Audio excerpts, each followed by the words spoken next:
নদীর পাড়ে দাঁড়িয়ে হাওয়া যখন মুখে এসে লাগে তখন চোখের সামনে ভেসে ওঠে এক হারিয়ে যাওয়া সময়ের গল্প।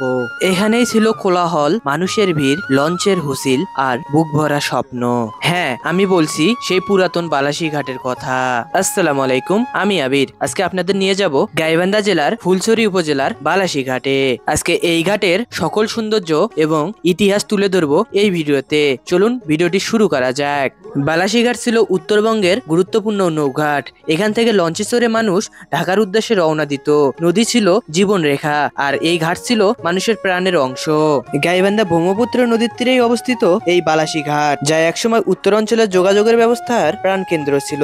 এই ঘাট দিয়ে চলতো নৌকা, লঞ্চ আর ফেরির অবিরাম যাত্রা।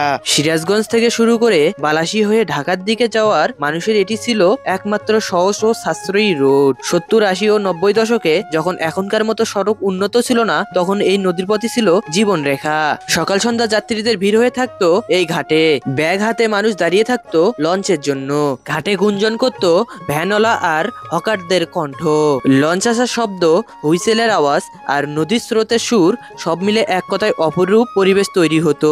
বালাসী ঘাট শুধু গাইবান্ধা নয়, আশেপাশের কুড়িগ্রাম, লালমনিরহাট, রংপুর, এমনকি নীলফামারীর মানুষের জন্য গুরুত্বপূর্ণ ছিল।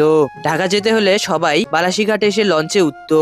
এই নদীপথে প্রায় 120 কিলোমিটার দূরত্ব পাড়ি দিয়ে মানুষ তার নিজ গন্তব্যে পৌঁছাতো। তবে সময়ের সঙ্গে পল্টে যেতে থাকে নদীর পথ। পলিমাটি জমে, না ব্যথা কমে যায়, নদীর বুক শুকিয়ে আসে। এক সময় বন্ধ হয়ে আসে সেই চেনা লঞ্চ সার্ভিস। নদী পথ হারিয়ে ফেলে তার গতি, আর বালাসী ঘাট হয়ে পড়ে ইতিহাসের পাতার একটি নাম। তবুও এ ঘাট আজও দাঁড়িয়ে আছে, ধরে আছে অতীতের সব স্মৃতিগুলো। মূলত এই ঘাটের ঢাকা যাওয়ার চলাচল ছিল 1950 থেকে 1990 সাল পর্যন্ত।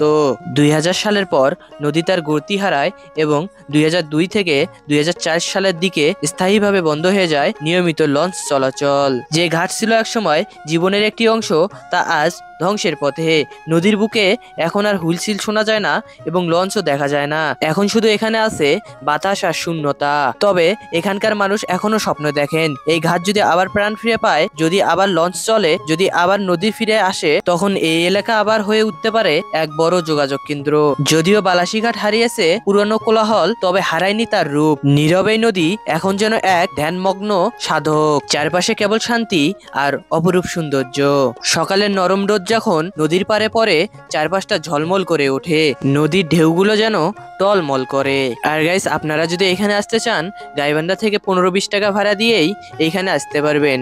আর কাকে নিয়ে এই জায়গায় ঘুরতে আসতে চান, তাকে একটু টুস করে কমেন্ট বক্সে মেনশন করে দিয়ে যান। আর গাইস, আমার পেজটি যদি ফলো করে না থাকেন, অবশ্যই ফলো দিয়ে দিবেন। আর গাইস, কে কোথায় থেকে দেখতেছেন আর কোথাকার ভিডিও চান, কমেন্টে জানান। দেখা হচ্ছে পরবর্তী কোনো এক ভিডিওতে। আল্লাহ হাফেজ।